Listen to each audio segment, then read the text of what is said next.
Steel Curtain Network.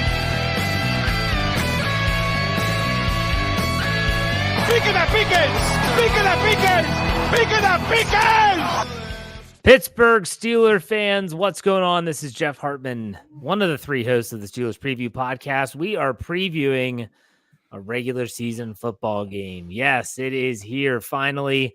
As we are going through these motions right now, there is an actual NFL game on right now. The Kansas City Chiefs and Detroit Lions are tied 7-7, but we're not here to talk about the Lions or the Chiefs. We're talking about the Steelers and the Niners. Joining me as always, Dave Schofield. What's up, Dave? How's it going? It's going well. It's been a long, 7 months since the last meaningful NFL football game. The fact that there's just one on, even though I'd rather be here talking Steelers with you guys, just knowing that it's on and it's right there for me to see.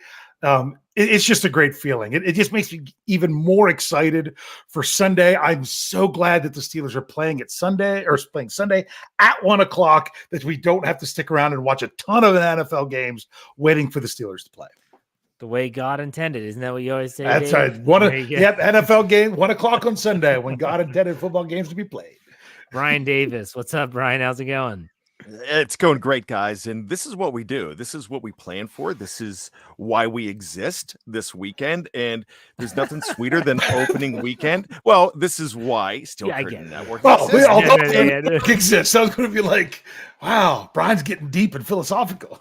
And so with that, speaking of philosophical, I want to quote one of the great philosophers of all time.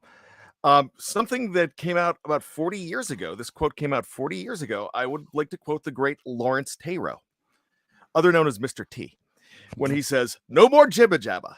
So no more jibba jabba. And what we're going to do, we're just going to talk about real football, real games, games that count in the standings, games that count in the playoff race. Let's do it. Okay. So we always start this show off, and sometimes I do have to kind of like go back and like, okay, how do we do this show again? Because it's been so long since we have previewed an actual game. We talk about the news and notes. We go over things like injury report. We definitely do the over-under game. We give our predictions towards the end. We still do trivia on this show. So that's all going to be broken up throughout the minutia of everything. I want to get your all's thoughts on something. And this is not anything that was like breaking news or anything of that nature. When you think of Minka Fitzpatrick off the field, what do you think of, Dave? Off the field, not on the field. We know what he does on the field, off the field.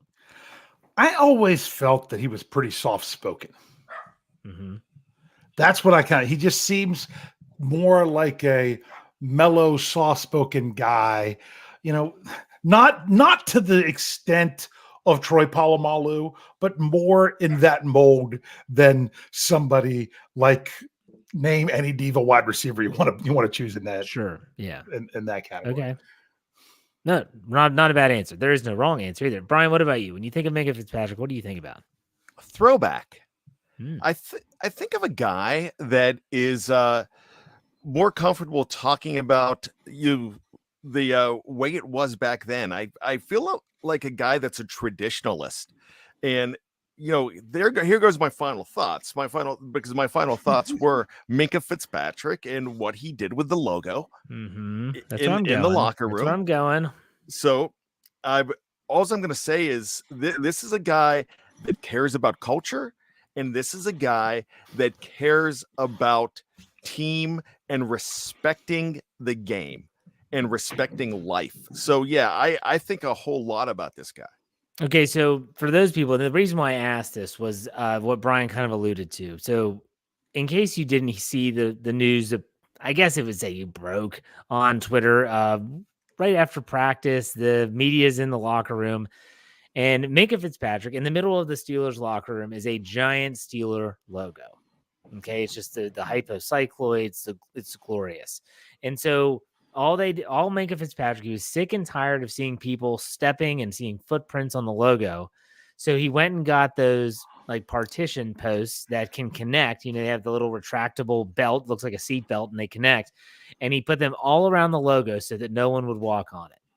And I quote tweeted that and said, wow, he's taking a page out of the Penguins playbook, because if you don't know, hockey players are ridiculously superstitious, and in the Penguins locker room, there's a giant penguin, the skating penguin with the triangle behind it. You don't step on that logo. They take a rug that goes on the road with them, and you don't step on that logo. Like, that is a big thing with that team. And then I started thinking about Minka, and he was not a captain. I don't think he's ever been a captain, right, guys? Like, he's never been named a captain. Nope. And I think a lot of people, because like Dave said, he's very quiet. He's kind of, withdrawn.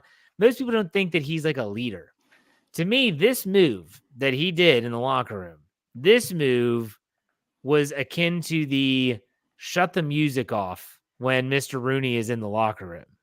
It spoke of respect. And what's really crazy, and all the things that Bryan talked about respect and all the background of the Pittsburgh Steelers, this team didn't even draft him. That's what's crazy about this for me.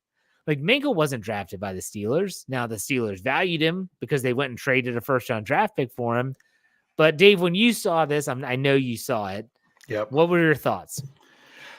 Well, honestly, my first thought was, okay, so they have the same logo at their locker room at Southside as they do in their locker room at the stadium, because I've been in the locker room at the stadium and loved the picture, the big logo, take pictures of the logo and was there and everything. So that was my first thing. Like, these two locker rooms look similar, which I think obviously would be intentional. And then I'm like, when I was there, I remember telling my kids when other people were going to do it, don't walk on the logo, don't walk on the logo. So much so the next year they actually put plastic over the logo. So I'm like, I get it, Minka, because that's the first thing I thought the first time I saw Steelers logo like that on the floor in the locker room. So I'm like, yeah, I know exactly what you're saying. I know what you're thinking. I just loved it. I love the move. It's just like, hey, this is who we are. We need to know our place in this. We as individuals and what we do is not above that. That's the statement I took from it. Whether that's what he really meant or not, that's just the way I read it, and I love it. Bryan, anything you want to add? I know you kind of chimed in on this before, but I want to give you another opportunity. Yeah, first thing is, it's not disrespect out of anybody to step on it. These guys aren't thinking. You just don't think, I'm walking. But to be able to think of be cerebral and know that this is important and enlighten others on, they're going to go along with this. Not only are they going to go along with this is the kind of story that people talk about when you're winning championships. They talk about this Super Bowl week. They go back to something like this. Now, if I go back 35 years to a different sport, I go back to Kirk Gibson and the Los Angeles Dodgers. He just showed up to the Los Angeles Dodgers, and in spring training, somebody put eye black on the rim, the inside rim of his hat. So when he put it on, he had eye black over his head, and they had a good laugh on it. But he went nuts. He went crazy. He says, this is why you don't win anything. This is why the culture is wrong. Now, I'm not saying Minka said any of this, but he said, this is not what real teams do. You're screwing around. We're not screwing around. So Minka's doing it almost the same way, but respectful, just saying, hey guys, we need to respect this process. We're a team and we respect where we are. So, it reminds me of that Kirk Gibson thing in a way. It's a way to bring people together without even trying. This is just Minka being Minka and other people following suit, and they learn that respect from a guy like this. He doesn't need to have a C on his chest to be a captain. Dave, you're going to say something? Yeah, and the Minka being Minka, I think, is the best way to say it, because there are different ways to lead. And it would be nothing for someone to stand up and say, hey, we're the Steelers. You respect that logo. You don't step on it and, kind of shout it out in the locker room and tell people how it is. Or you do it by actions. You go out and you put a rope around it where people can't. That's the impression I've always gotten from Minka. Go out there, let your actions speak. He didn't use his words here. He used his actions here. I like to draw conclusions, and sometimes it's a little hasty on my part, but I like to do it anyways because what the heck? That's what we do. We get paid to talk about the Steelers. So I think back to Ben Roethlisberger's last year. Remember he talked about the music in the locker room, and he used to always shut it down and say, look, like if Mr. Rooney comes in, like you need to be quiet. And eventually he said, I just got sick and tired of fighting it. So I'm trying to connect these dots here. I guarantee Minka Fitzpatrick was a guy that sat back and he's like, you know what? I wasn't drafted here. These guys have been here a lot longer than me. It's what they do. But man, there's something that I really don't like about this. There's something I don't like about the way that they're handling their business. Minka would let people know it. Ask Chase Claypool when he kicked his you-know-what in the middle of a practice leading up to a regular season game. He's not going to tolerate certain stuff. So now some of those people are gone. The TikTokers, so to speak. And I don't care. I really don't. Like Juju and Claypool and Marcus Allen would always do their dances and stuff, but they're gone now. And it's almost as if Minka steps in and says, okay, this is more my team now, and this is how we're going to do things. And I'm sure that Cam and TJ are right on board with this, and Kenny Pickett setting the tone on the offensive side of the ball. I felt like the offense last year was like a rudderless ship in terms of leadership. No one was there until a rookie quarterback steps up in practice. So I thought it was a great story. I wanted to kick the show off with that because Brian, sorry for stealing your thunder for final thoughts. Wow. But I saw that and I was like, this means way more than just him putting stanchions around a logo. And maybe I'm drawing conclusions, but then again, that's what I feel. So take that for what it's worth. All right, I'll tell you what, we're going to take what? Before we could say it right before the quick break. We got a celebrity in the live chat. Oh, Captain Underpants. We've got Captain Underpants. Yes. We've got the winner of winners. Yes, congratulations. That's right. Captain Underpants in our live chat right now, or Mr. Brian Haynes, was the winner of the 4 premium tickets as a part of the Fans First Sports Network giveaway. Brian, congratulations. I wrote the article and got quotes from you the other day, so obviously we've communicated, but still I was really, really happy that it was a Steeler fan. I'm going to be having him on my Let's Ride podcast next week for a short segment to get a feel for what it was like. And I really hope it's a win. Brian, anything to add about Captain Underpants getting those tickets? I was thrilled when I saw this, and I just want to point this out. I mean, I don't think it needs to be pointed out, but we don't select. This is somebody like a long ways away from us selecting this. We had no clue, but that's why we promoted, because we wanted a Steeler fan again. For sure. So we might have promoted harder and stronger than everybody else too. So, but we wanted a Steeler fan to make it, and we did. And all I can say is, look, hey, Brian, Captain, just tell Dave and Jeff can do without me on Sunday if you want to take me to the game. That's all I'm saying. Hey, I did see the list after the fact and the thousands and thousands of people that did put their name in the hat. So no, I had nothing to do with Brian Haynes winning this actual contest. So congratulations. We're going to take a quick break, one of 2, that's going to get a couple messages out from our sponsors. Stay tuned. We'll be right back. All right, Steeler fans, we're back, and we're continuing to talk about the latest news and notes leading up to week 1, the San Francisco 49ers. It's going to be a great game. It's going to be a really good game, and I want to go talk about the injury report before we go any further. So, Dave, do you have that injury report handy? For the Steelers, I can, but for the Steelers wise, it's handy right here. Are the Niners not out yet? Oh, no, I don't have it. There's memorized. They've got way too many names on it. Steelers are only 2 names. Yeah, but I want to go over some of those. I got it. Okay. Here we go. Injury report. Go ahead. Okay, Steelers. I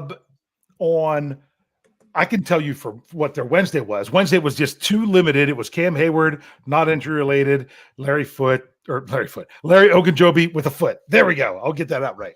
He was limited. Or Larry Foote with an Ogunjobi. Yeah. I wonder if we had that. My goodness, was that 20 years ago? 15? Yeah. Then also you have on Thursday, Cam Hayward went in the wrong direction and they added stomach. Now, does that mean, like Lamar Jackson? Are you talking like internal, or are you talking like, I would assume if it was an actual injury, like if he strained something, they would say abdominal and not stomach. Right. So you can read into it what you may. He didn't practice, but I'm hoping that means that it's just something that he's going to be back for eventually anyway. But a lot of times he got Thursday off and not Wednesday at other times last year. So don't read into it too much. Ogunjobi was once again limited with his foot. So we'll see how that ends up going. Give Cam some Imodium and he'll be fine. I do have to. There is something that's very bothersome about this Steelers injury report, and it's not Cam. Man, I wonder if are we going to be on the verge of another Larry Ogunjobi season where he is on the injury report every freaking day before every flipping game? It's exhausting. Brian, do you think we're headed for that? Yeah, but if we are, that's fine because he still played. Can't we see him 100% though? Once, like once, just one that's time. That's part of the charm. That's part of the mystique of Larry O. A 3-year contract with a lot of money tied to it is what I see. Dave, do you think we're on track for that again? The fact that we're talking about it now, you have to think that it's a possibility. I just really hope we're not talking about it in 6 weeks. Yeah. I mean, because last year it wasn't just a foot, it was a back. It was like he had all these different ailments, and it just drove me insane. You knew he was going to play, but you also knew he was never going to be 100%. Yeah. And that's why in this offseason, Mike Tomlin's down in Florida, and they're like, have we seen the best of Larry Ogunjobi? He's like, oh, no, you haven't. Well, it's got to be healthy to see the best. Yeah. So we shall see. Let's go to the other side, though. Yep. There's some notable names on the San Francisco side. Dave, why don't you go over that? All right. Unless it's someone really noteworthy that was a full participant, I'm not gonna do it. Linebacker Oren Burks was limited with a knee. This is just for Thursday. Safety Tashawn Gibson was limited with a back. Safety Talanoa Hufanga, I think I got that right, was Good first player. was first non-injury related. Now it's with a knee. Did not practice because he's got a slash. He's got a slash there. He is. Because on my Let's Ride podcast, I have Rob Statsguerrero. He talked about him. He was an All-Pro last year, I think, or at least a Pro Bowler. I just can't say his name. He has a cyst on his knee or something, like in the back of his knee. He might not play. That'd be big. Yeah. So those are some key ones. Tight end George Kittle, groin, limited. Running back Jordan Mason, foot, limited. Wide receiver Ray McLeod, wrist, limited. Kicker Jake Moody, white quadricep, limited. Cornerback. I always mess this up. It's Charvaris, not Chavaris. It's Charvaris Ward. Heel did not play. And defensive end Nick Bosa, not injury related, was limited. Man, that is a laundry list for a week 1 game. And there's they had 4 more names on there that were full, like Brock Purdy. Well, but who cares? Yeah. But you know what I mean. Brian, names that pop out. What do you got? Tashawn Gibson, absolutely. Both safeties. I hope Stats could. I might have to call up Stats just to see if I could pronounce the last name. Hefuanga. But I know that I'll just call him TH, and TH is pretty good as well. So those are. I mean, that's an All-Pro player that you were talking about. 2 safeties going down. You have a you have another corner that is not as accomplished going up against Deontay Johnson. So that's really good. The other name that, of course, that I'm looking at is George Kittle. Groin, if he's limited, when I see limited, I kind of think that they're going to play, but the groin's tricky. But I will tell you one thing about George Kittle. He's tough. He's definitely he's no slouch as far as, we just talked about Larry O. And Larry O plays with a lot of toughness. He plays hurt with a lot of toughness, doesn't miss a game, but he's always hurting. So George Kittle's one of those guys that if he could absolutely go, he's going. I agree with Brian real quick.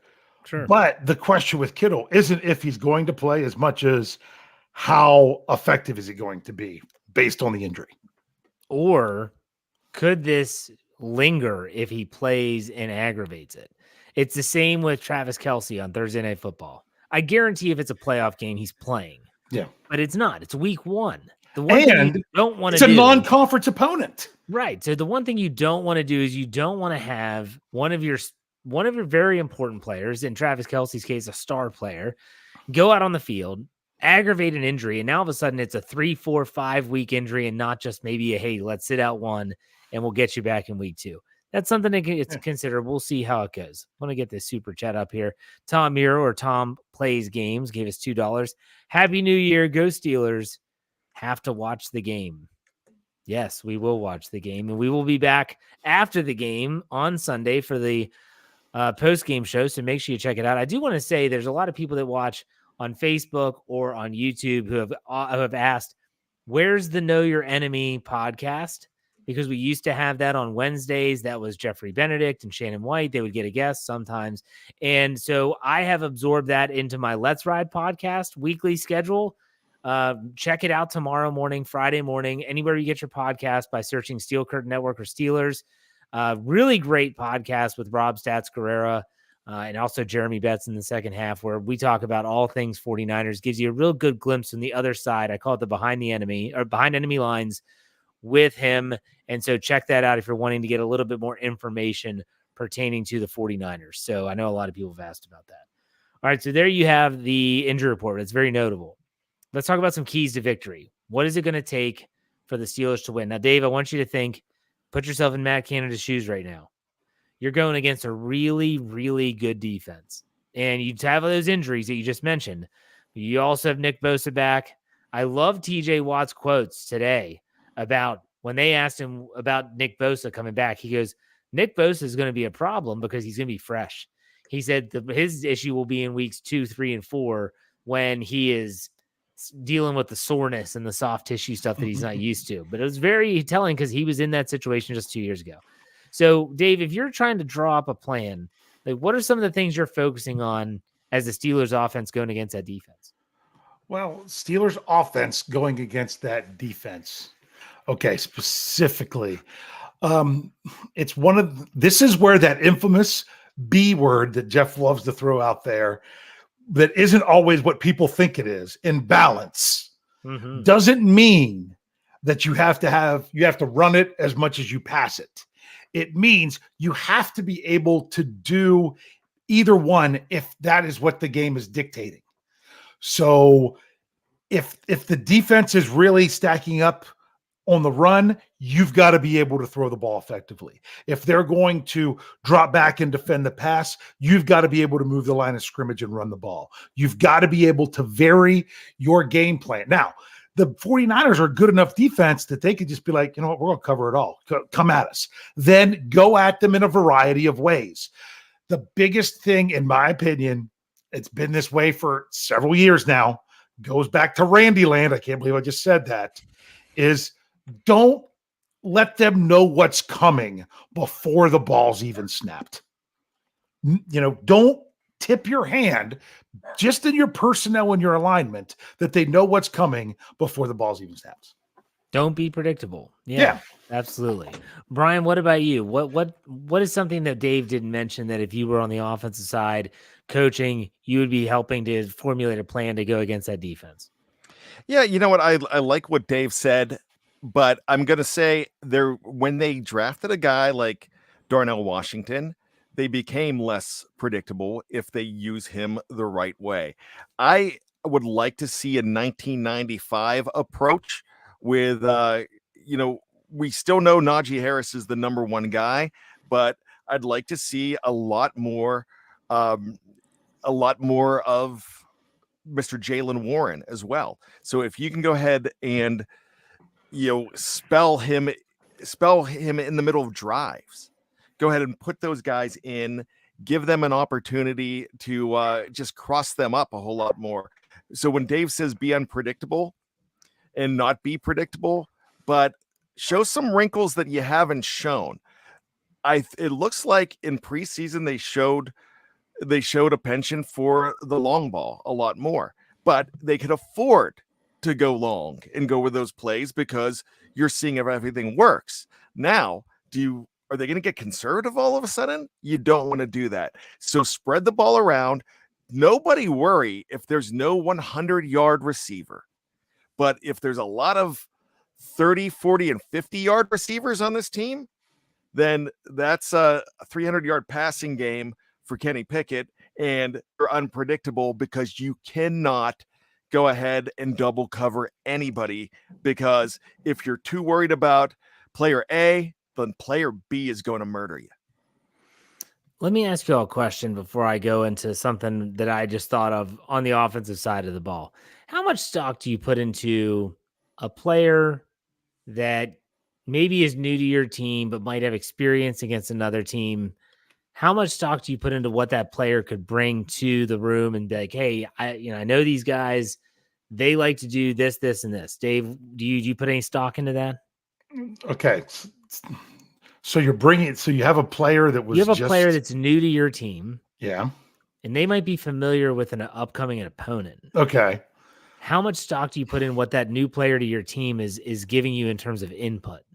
Well, I'll give you the Dave answer. It depends on how recently they were with the team and how much coaching turnover you've had since they were there.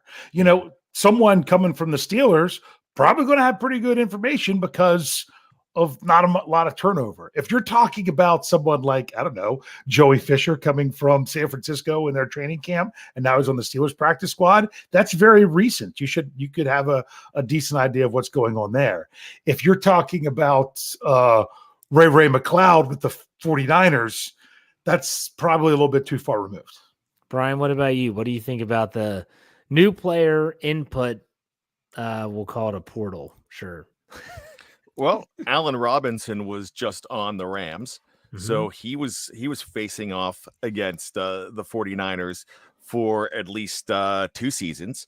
And so he knows kind of what their tendencies on defense are. And he's one of those players that's a veteran that is actually a locker room leader and a coach already coming in. So you're going to listen to a guy like that. So, yeah, I mean, I think if Dave's right, though, it just depends how long. But, you know, a guy like Ray McCloud is still going to know Mike Tomlin. And he's going to know certain things that they do, because even though certain things change, some things don't, because there's a culture and there's a way you play the game year after year after year. And if he was just on this team in 2021, then you know what I mean? They might be asking him some questions, but he might not know everything as much as, like Dave said, a Joey Fisher would. So it would be really interesting to see how they do that. But I think coaches would go ahead and ask, you know, hey, what do they normally do in this situation? But they're not going to base their game. Good coaches and a good coaching staff isn't going to base their game plan on trying to get intel. But, you know, everything helps. The player that I'm thinking of is actually Isaac Seumalo. As a member of the Eagles, I mean, the NFC Championship game was such a huge game going against San Francisco. Don't think that he doesn't have a good grasp of what the 49ers would want to do as a defensive front. Oh, and by the way, the guy that he went against in practice a lot in Javon Hargrave is now on the San Francisco 49ers, and you might have some intel there. I just thought about that in terms of he's already a smart guy, and I think he's going to be really trying to help some of these young guys out and giving them little tips and tricks. He might be someone that they might lean on and say, hey, you guys beat this team, and I know it was weird circumstances with the third quarterback rule and all that stuff. It's just something to think about. Dave, what do you think? I'm just going to say that's a very interesting point that you brought up with Seumalo. What I think that's going to benefit more is familiarity within his matchup and things that he can share, probably to the guy with the guy to his right and the guy to his left. For sure. Yeah, in their little bubble. Right. Rather than a whole thing. But that's a great point. I'm thinking like offensive line room. Like the offensive line's talking, and Seumalo's probably like, look, I know what this guy likes. This is what we did in the championship game last year. The NFC championship game last year. We did this, and this, and it negated what they do so well so often. Yes. I didn't even think about him. That was a good one, Jeff. Yeah. Every now and then I get a good idea. So, okay, let's go. You got to write this down. Jeff, good one. Good idea. September, whatever day it is, the 7th. All right. Let's go to the defensive side now. So we're going to start with Bryan. You're Terrell Austin. And you are now tasked with trying to figure out how to mix and match your defense against Christian McCaffrey, Deebo Samuels, Ayuk, maybe George Kittle. Again, a very tough task. What are you having your defense do to try and slow them down and minimize the damage? Well, it's that short passing game that you're really looking at that is going to be tough to defend for the Pittsburgh Steelers. But for the first time, that they probably have the ability to have somebody spy a little easier, especially when you're talking about those inside linebackers. You have more accomplished inside linebackers that can cover, can go into coverage. And so you have a more athletic defense as well. So it's, this team changes with George Kittle. And we've already talked about that. If George Kittle's in the game, it is a different team than if he's not in the game. Because I'm watching Kansas City and Detroit out of the corner of my eye, and Kansas City is not the same team without Travis Kelce.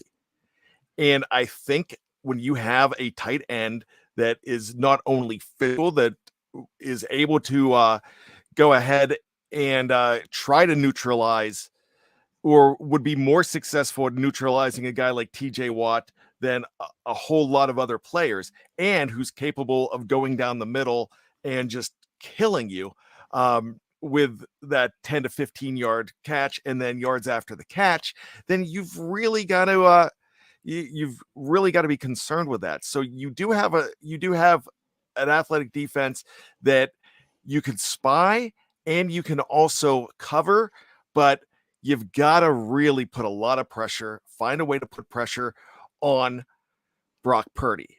And what has been a very good offensive line is not the same offensive line as what it used to be, because now you have the best left tackle in the game. So that, I mean, the guy that came over from Washington, Trent Williams. But on the other side, your right tackle is Colton McKivitz. And I know him from West Virginia University. He was a good player, but he's basically a BJ Finney type. He's your swing tackle. He's your guy that he's not going to be used to, handling a guy like TJ Watt. So he really needs a George Kittle in there. So you'll see what happens.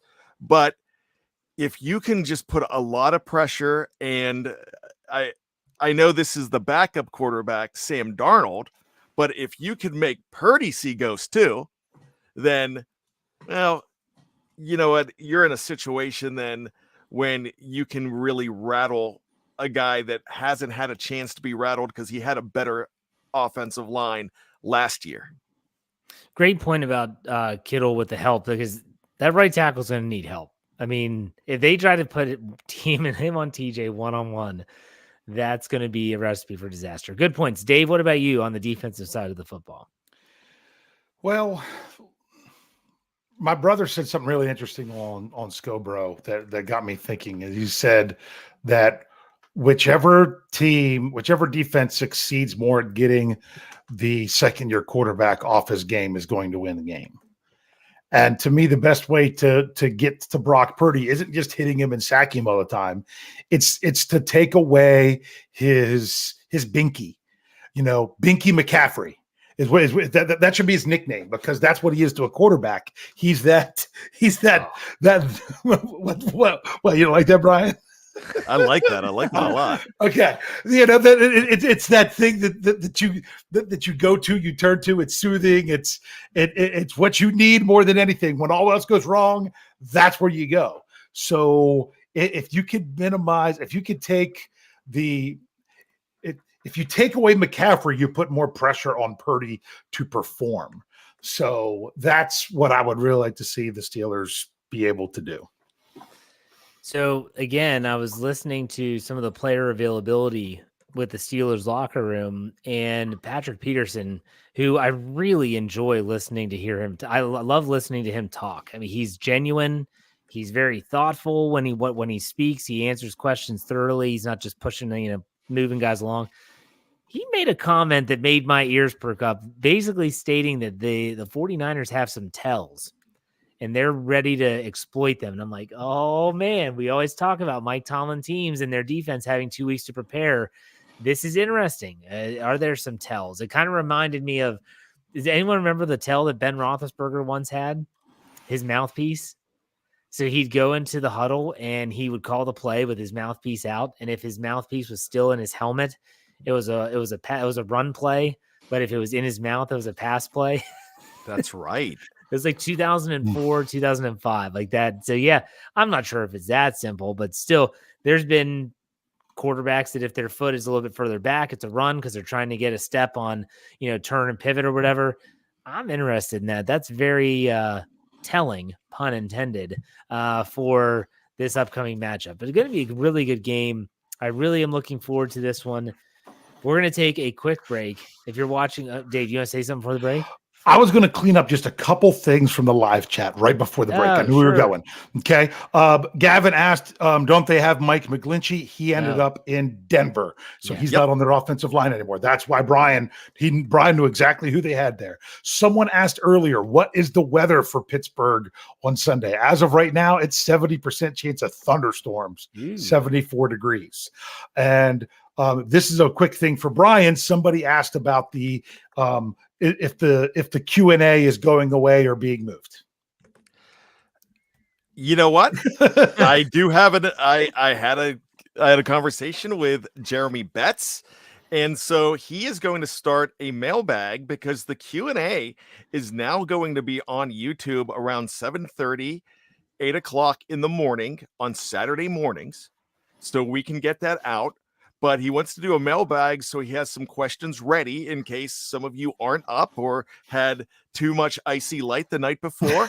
So what we're going to do is we're going to have that, and that will have a nice shelf life to get you through your Saturday and get you all the way up to game time if you have questions.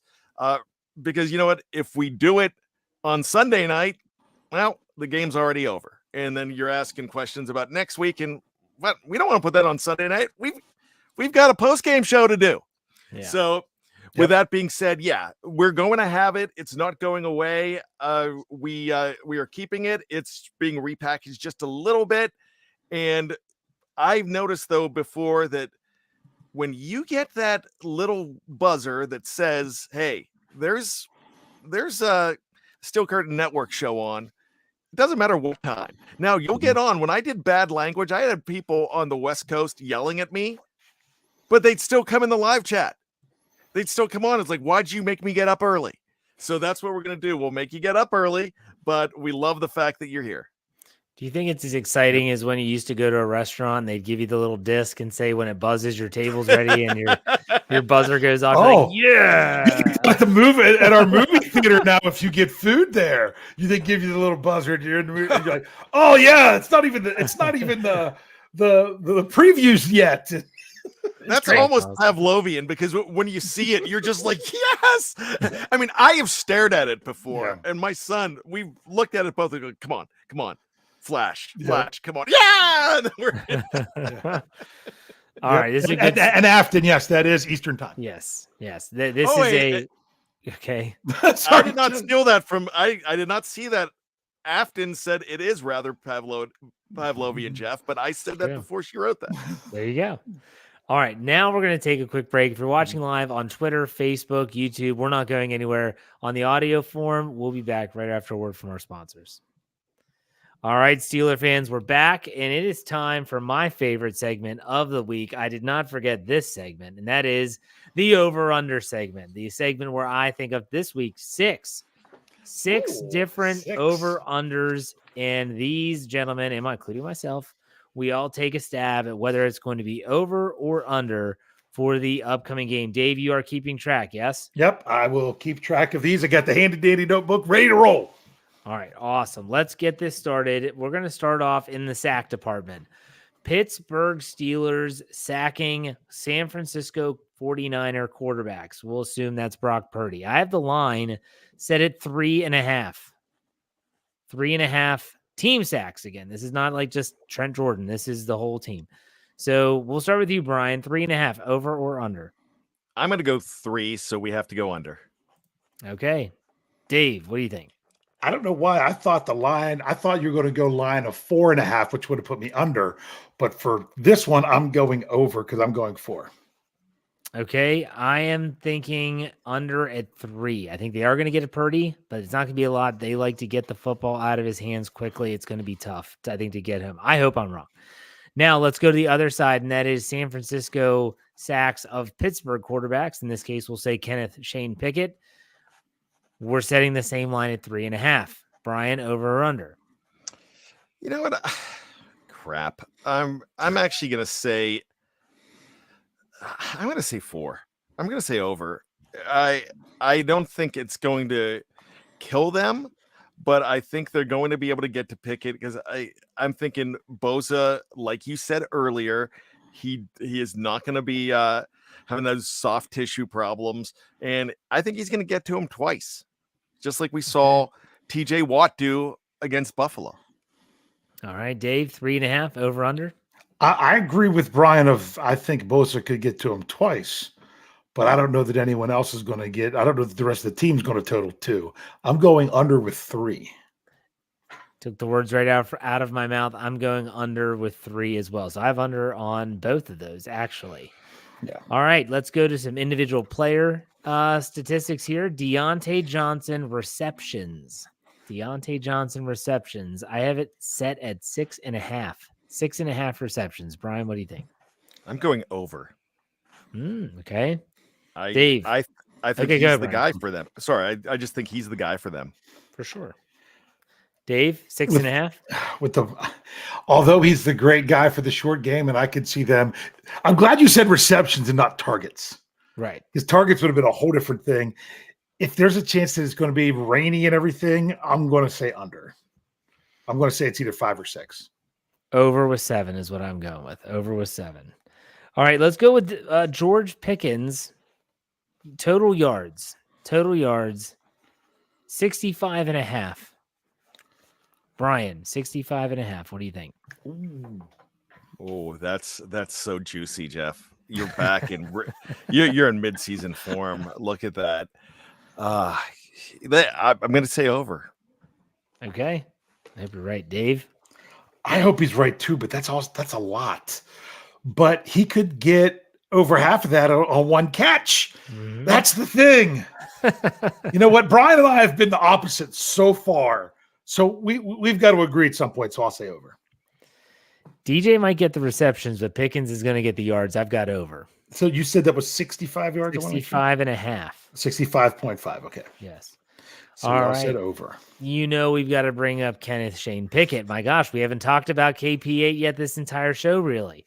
Kenny Pickett touchdowns. Notice, just touchdowns, not passing touchdowns, total touchdowns. So rushing would count for this as well. Pickett touchdowns, I have a 2.5. Brian, what do you think? I feel good with 3. Okay. Over. Dave? I like to think of the number before you say your number. So I go accordingly. I had the number of 2 in my head, so I'm going under. I, too, am going under with 2 as well. And then the last one, the Pittsburgh Steelers defensive takeaways. I have the line set at 1.5. Brian, what do you think? Let me go 2. Over. Okay. Dave? I will follow suit with Brian. I'm going to go 2 just because it's early. It's early in the year. All right. I'm going to go with under with 1. I think they get 1 takeaway, but that's still going to be under the 1.5 line. So we differed a lot in this one. We only agreed, all 3 of us, on 1. Oh, good. I like it. And that was George Pickens. So he's destined to not get 65 yards now. There you go. Okay, so now it's time where we review the latest odds and everything. I looked up the MyBookie numbers since we're sponsored by MyBookie. Dave, do you have those, or do you want me to just read them off? MyBookie? I don't have MyBookie now. Okay, I don't have those. Well, MyBookie is not my bookmark. So since they sponsored the Steel Curtain Network, they have the San Francisco 49ers giving 2.5 points on the road with an over-under set at 41.5. 41.5. So those are according to MyBookie, official sponsors of the Steel Curtain Network. And so, Brian, we want to know your final score prediction. What do you have this game How do you see it shaking out, I guess I should say? All right. I am going to go with the over because I could do some math in my head finally. And I'm going to say that the final score is going to be 26-24, Pittsburgh Steelers. Were we giving our score predictions yet? Yeah. Are we? Okay, just making sure. Yeah. So wait a second. I got to write these down. Okay. Brian's taking the points and he's taking the over 26-24 Pittsburgh. So he's going Pittsburgh. He's going over in 26-24, you say. All right. Yeah. Well, I am also going with the Steelers to cover. I'm doing some quick math in my head, and the quick math in my head says that I am also going slightly over because the way it plays out for me is this. The Steelers will have had the lead 20-14 to give up a late touchdown to the 49ers and go down by a point. But with probably not even a minute and a half left of the game, KP8 comes through where he doesn't have to get into the touchdown zone. Just got to get him in Boswell range. I'm going 23-21 Pittsburgh. We are all pretty close here, and I've said it before on other shows. I've done a lot of them this week. I think this is the Steelers' toughest test of the season. Yes, I agree. Okay, and I think, Dave, you said that on your Stat Geek. I think you also said it on Scobro. After talking with Rob, who covers the 49ers, he spoke about the kicker injury, and he said that this is a guy who, I think he's a rookie, dealing with some issues. They think he's going to play. Pittsburgh is a tough place to kick, especially if it's raining. I see the Steelers clinging to a 24-23 lead.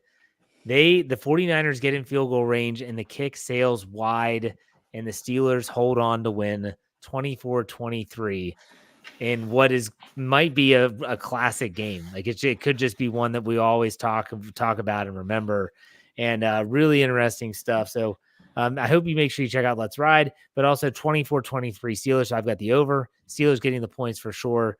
Love it. Absolutely love it. So there you go. We all three picked the Steelers. A lot of people in the live chat right now are agreeing.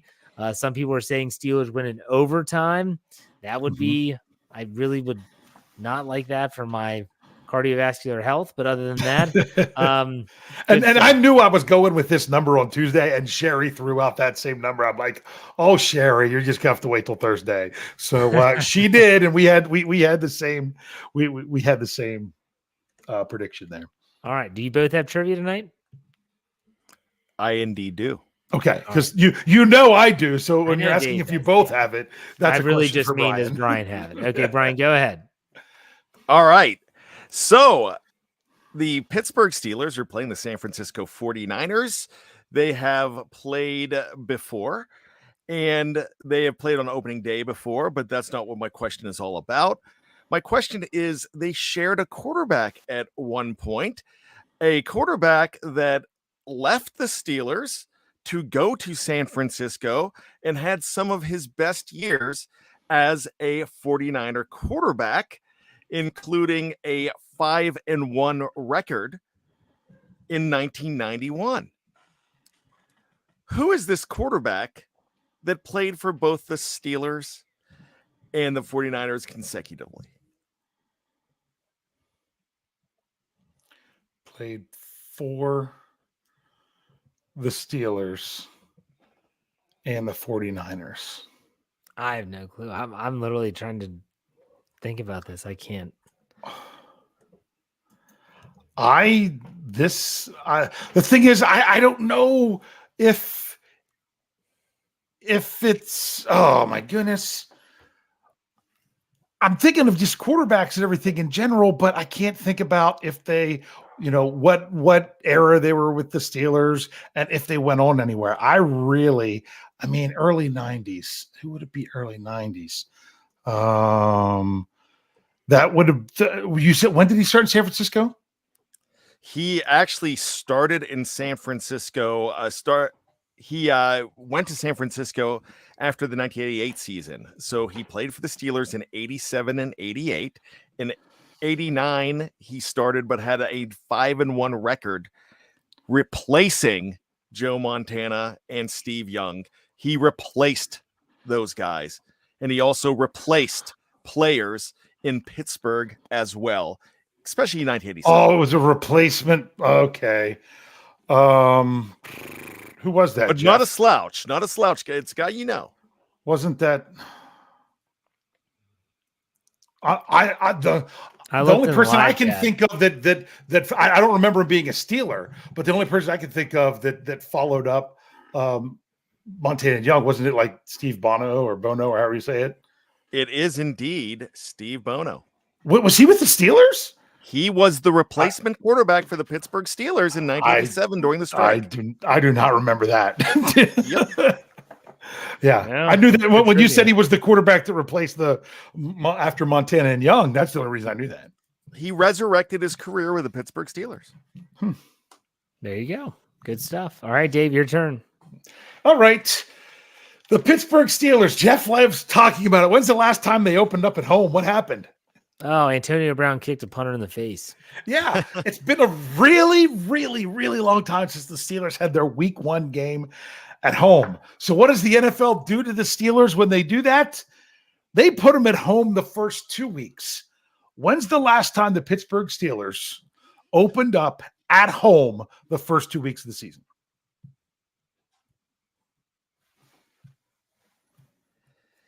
This is all I have. I don't have like follow-up questions or anything like that. Last time it's nice and tight tonight. The last time they had back-to-back home open games. Yeah, not back-to-back years, but week 1 and week 2 were both at home in the same season.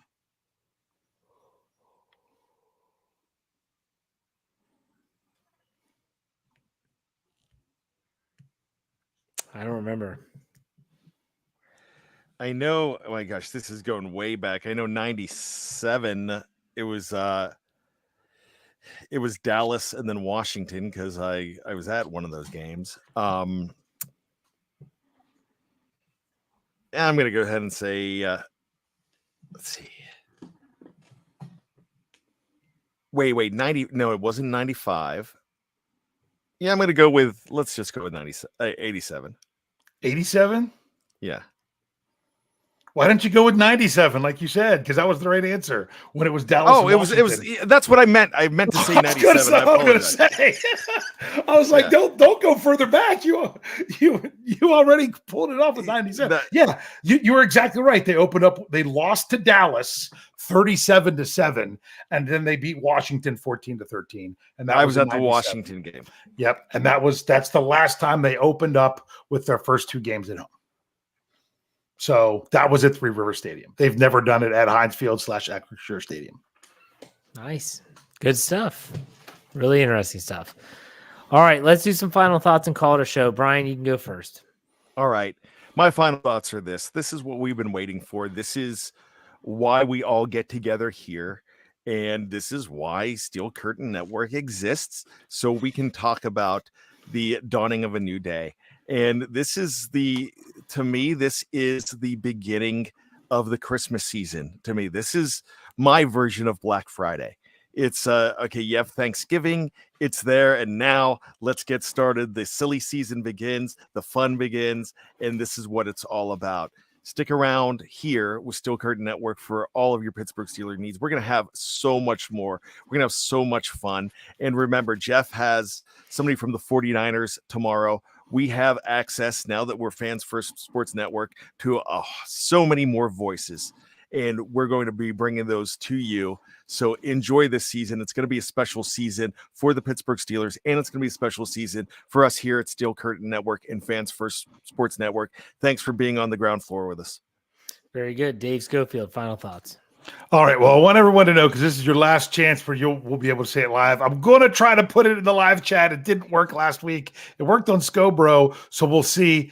It's our contest. It's the signed Donnie Shell Hall of Fame football contest where it's skill. It's not just random name pulled out of the hat. You can show your skill in picking one game of any winner each week. You just can't use the same winner twice. Unfortunately, you're too late if you're not in to use Thursday night's game. The deadline is Sunday at 1:00. I put the link It's gone out to the Facebook, to the YouTube. It's there in the live chat. Make sure you go ahead and enter there if you haven't already to get into that. But my other final thoughts about the Steelers game is kind of what I was talking about Tuesday night. Is this is probably that we know right now, because you could look at the end of the season, you're like, oh, wow, you still got to go to Seattle. That's a long way away, and things could really change by then. But right now, this appears to be the most daunting task on the Steelers on the Steelers schedule, possibly. It's really nice that they're playing it at home. And I know Steelers fans the last couple of years have got used to the team pulling the upset in week one. If this team doesn't manage to get the upset, it's not that that the sky is falling. They will be able to turn around and play again in week two. But you know what? There's just something about this team that upset just kind of sounds more and more appealing. And the line's coming down a little bit and everything else. So just get your popcorn ready, find it on TV, listen to it on the radio, whatever you got to do, and enjoy the game on Sunday. It's been a long time. Let's get to it. Yes, and like I said, we'll be back for a post-game show, so make sure you check us out there live on Twitter, Facebook, and on YouTube. In the meantime, Dave, why don't you send us out like you always do? Hey. See you next week where we preview the Week 2 game. Take it easy, everyone. Enjoy the game.